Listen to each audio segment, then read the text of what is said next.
और चलिए बात करेंगे खास खबरों की। जबलपुर के जवाहरलाल नेहरू कृषि विश्वविद्यालय में कृषि मंथन कार्यक्रम का आयोजन हुआ, जिसमें मुख्यमंत्री डॉक्टर मोहन यादव शामिल हुए, जहां उन्होंने कृषि सखियों की प्रशिक्षण कार्यक्रम का शुभारंभ किया और इसी के साथ 16 करोड़ की लागत से बने विश्वविद्यालय के भवनों का भी लोकार्पण किया। 10 कृषि स्टार्टअप्स को 108 लाख की राशि के स्वीकृति आदेश वितरित किए और जवाहर डिजिटल चारा स्कैनर का अनावरण किया। इसके अलावा उन्होंने कार्यक्रम में लगी प्रदर्शनी का अवलोकन किया।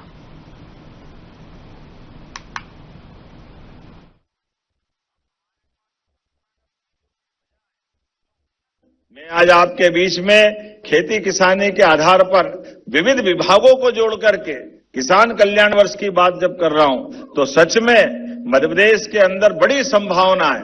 यद्यपि हमने छलांग तो लंबी लगाई है, लेकिन और संभावना भी है जिस पे काम करना है।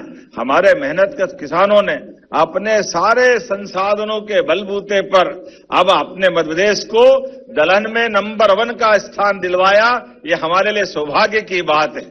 दलहन में, तिलहन में, अन्न में, हर क्षेत्र में आगे बढ़ रहे हैं। अब मध्य प्रदेश के किसान एक फसल, 2 फसल, तीसरी फसल की तरफ भी बढ़ रहे हैं और नए नए रिकॉर्ड बना रहे हैं। लेकिन चूंकि मैं कृषि विश्वविद्यालय में बोल रहा हूं, इसलिए आज आपकी भूमिका भी बड़ी है। अब हमारे पास परंपरागत बीजों के बजाय जो उन्नत किस्म के बीज हैं, उसमें भी हमको आपकी मदद चाहिए। और सच में बहुत सारा चमत्कार हो रहा है।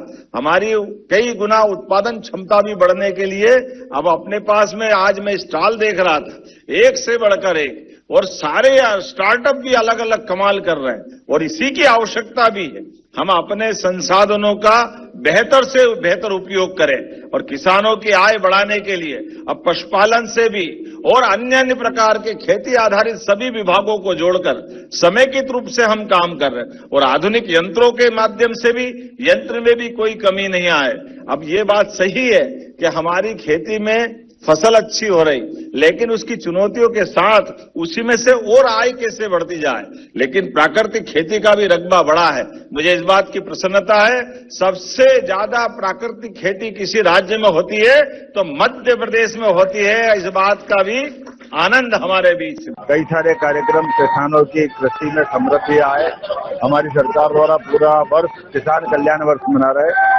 ऐसे में समृद्ध किसान सशक्त प्रदेश के नवाचार पर आधारित ये कृषि मंथन जवाहरलाल नेहरू कृषि विश्वविद्यालय जबलपुर में आयोजित किया गया, जहां विविध प्रकार के अलग अलग किसानों के हित के संबंध में बहुत सारे यंत्रों की, विभिन्न प्रकार के स्टार्टअप की, कृषि की, जिन्स के उपज के बीजों की बहुत सारे अलग अलग स्टॉल पर प्रदर्शनी लगाई गई थी। मेरी अपनी ओर से बधाई और उम्मीद करेंगे कि हमारे इस कार्यक्रम के साथ कई प्रकार के लोकार्पण भूमि पूजन भी किए गए।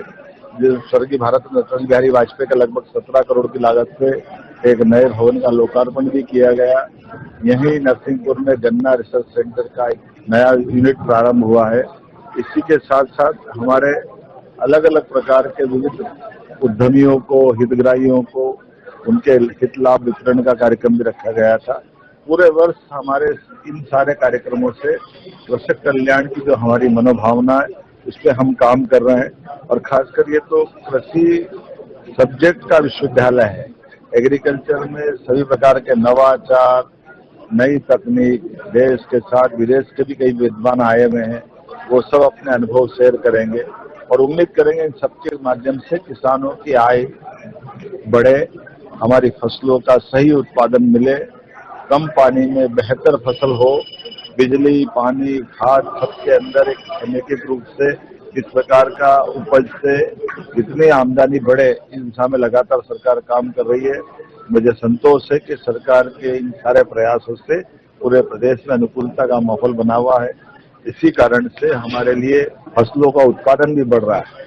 अकेले गेहूं का उत्पादन भी आज हमारे मध्य प्रदेश के अंदर सबसे बेहतर स्थिति में आया है। कल से हम उपार्जन चालू कर रहे हैं 2625 का दाम दे करके, और हमने उसका सारा प्रबंधन कर लिया। लेकिन किसानों के प्रति हमारी जो प्रतिबद्धता है, हमारे लिए किसान अन्नदाता सर्वोपरि है। मुझे इस बात की प्रसन्नता है, आज 2 साल में 10 लाख हेक्टेयर से ज्यादा तो हमने 2 साल में सिंचाई का रकबा बढ़ाया। आज 55 लाख हेक्टेयर से ज्यादा का सिंचाई का रकबा हम 5 साल में 100 लाख हेक्टेयर तक ले जाने वाले हैं और धीरे धीरे करके क्रमशः ऐसे सब क्षेत्रों में आगे बढ़ाएंगे।